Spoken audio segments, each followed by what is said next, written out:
and I'm gonna say this: as great as Teddy Bridgewater is, right, Hayes? You as a football coach, you may attest to this. Yeah. As great as Teddy Bridgewater is, there's probably some things about coaching that he has to learn. Yes. I'm glad. Street. Thank you, brother. Thank you for saying that. People think because it's football, you know all aspects. Right. There are things about coaching that you could see the tension growing. You got to step in and cut it. Sometimes you can let stuff go. You know who that dude is on your team that's not going to let it go. Like, that's part of coaching. Like, that's what I try to say, not to bring Colorado, but that's what I was also saying in regards to Deion Sanders, a great player.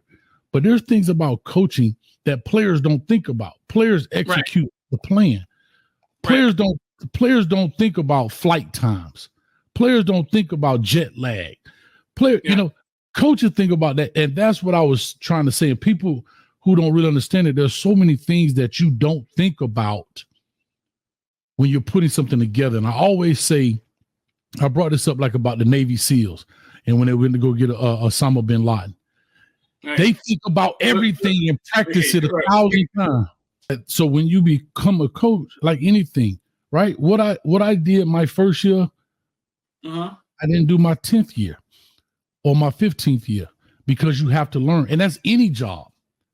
But because you did this part, people think it easily translate. And it does and it doesn't. But there are some aspects that you don't think about. You know what I mean? Right. And so with Bridgewater, like you were saying, there's some things that he's going to learn, and he learns something after that, right there. I guarantee it. Right. And I'm not saying something I know. That was Tutu Atwell mom right there. She just walked by. That's his grandma thing right there. I'm not saying something I know. I just know that there are things about coaching and refereeing that if you're a rookie, you don't pick up on what's going on. Teddy Bridgewater has a kid on his team, Calvin Russell. Calvin Russell, 5-star wide receiver. Hey, now tell me this.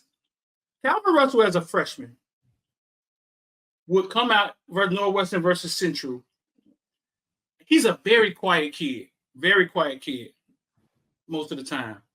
In those big games, Calvin Russell will step in Miami Central's tunnel and say, fuck all y'all. I never saw him do that. But what I'm saying is he be on 10, right? And it's kind of hard to explain because I've seen ignorant guys. I've seen guys that like to start. He just be on 10. It's almost like he be in this zone. We finna go to war. Yeah. And I don't like those guys. Street, I'm telling you, I've seen guys flip a switch. I always get this example. Devin Bush, that ended up playing at Michigan, his dad, my homeboy, but had the chance to coach him. Excuse me. His daddy the same way. When he buckled that chin strap, is Dr. Jekyll and Mr. Hyde. Yeah, I would honestly, if I had a daughter, I would let Devin Bush date my daughter. He's a nice guy. Yeah. Hi, sir. No, sir. But when he put that helmet on, he transforms, dog. Like when he put that mask on, it's like a doggone Peter Parker in Spider-Man or whatever. You know what I mean? Like it's just straight. Yeah. I've seen kids like that, bro. And then when they take their helmet off, the game over. Hey, coach, how you doing? Can I help you rake leaves tomorrow in your yard? Like, you know what I'm saying? Yeah. That's how he is, bro. And he get it on it. His mom was very competitive. She played for University of Miami. She's in University of Miami's Hall of Fame, Basketball Hall of Fame. Very competitive lady. But dog, like I'm saying, when he turns it on, I've seen Northwestern run out the smoke, and Central's about to run out because they're the home team, and he's back with me at the goalpost, drawing with Central by himself. Video of it. And the vibe I get from it is not from a place of I don't know how to explain it. It doesn't make when I competitive nature. I'm letting you know I'm here. And I'm letting you know I'm here. And I'm finna give you all the business I'm gonna give you. I'm willing to die for this. Right. I've seen it to where it was disrespectful and you feel like, man, dog being an a-hole. Right. That's not what it feels like, because he was a freshman, dog. A freshman doing this. He's 6'5". I mean, maybe probably 190 pounds. But the kid, and I'm saying that to say Teddy Bridgewater has a guy on his team like that. You know what I'm saying? And sometimes you have to save him from himself and let him channel that in the game. Mm-hmm. And Teddy, he'll learn all these things if he don't know them already. But I know Teddy's a laid back guy. So when you're laid back like that, you gotta have some a-hole coaches around you, right? Like some staffers some disciplinary rhythms, right? Right. And the thing is, this is the coaching balancing act. You don't want him not to be him, meaning you don't want that kid not to be him, but you also can't let him tear up what you're doing. So how do you manage that? How do you let him be him, but not tear up your system? How do you that's what we're talking about. And real quick, I'm just address this, but Demarion Davis, I'm still waiting on that DM on Twitter for tomorrow. I would love to have you on, because he says, he says, so basically former athletes don't make great coaches. That's not what we're saying, bro. Like, that's nowhere close to what we're saying. We're not even talking about athletes. We're talking about people. But what I'm saying is, I think people think that athletes come in with this already known knowledge. And that's what I'm saying. I'm not saying that athletes don't make great coaches. What I'm saying is, because he was an athlete, people think that he already has this knowledge of a coaching aspect, and he doesn't.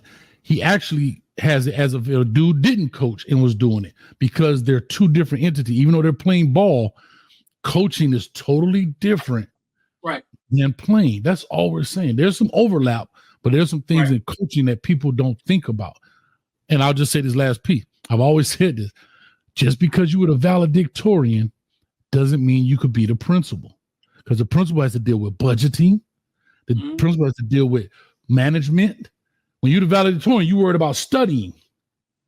So that's all I'm saying, guys. Don't make it bigger than what it is. But we can cook Demarion. We can cook Demarion along. I think Teddy Bridgewater has all the aspects to be a great coach. Yes. And I think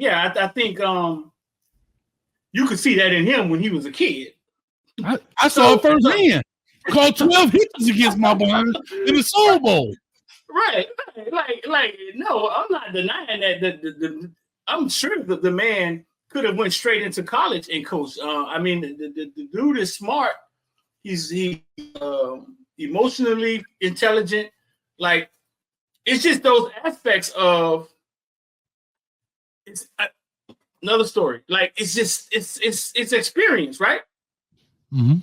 Damian Jones, Summernon coach, when he was at Hollandale, had to face Miami Central when they was running a Wildcat on everybody. And Miami Central came through with Ant Jones and the kid that went to Florida State. What was the kid with the dreads that went to Florida State that they had? This was right after Dalvin Cook and your boy left. So their brother Ant Jones was the running back. And they used to run a Wildcat. They met Hollandale in the playoffs with Tyler Huntley and all them. And Damian Jones calls me that day. Street, man, help me out. You know what I'm saying? Tell me something.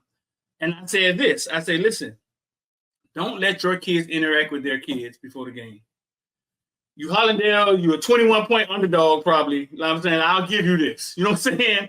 Mm-hmm. Do not let your kids interact with their kids. Man, my kids ain't scared of them. I say, I don't think your kids are afraid of them. Right. But what I know is that power them up. You're gonna power them up. Yeah, they're experts at that boo game. Their principal could be standing in the middle of the field. Shout out to Bethune in the building. They'll be standing right next to him, shooting guns. Because it was part of the bravado. You know what I'm saying? Yes. And your kids his kids wasn't afraid of him, but it's just you're not going to beat them at that game. Right. So just don't let them interact with them. And that's how they power up too. They power themselves up off of that. Yeah. They already loaded. Yeah. And he did it. He kept his kids separate. You know what I'm saying? They were coaches. He kept them separate. First play of the game, they had a linebacker going to Florida State. He ran in, jumped outside, picked Ant Jones up, and slammed him on his head. and basically say, all right, like we here. We ain't gotta talk about it. Be about it. Ref through a flag. But those things is those things come with experience as a coach. Right.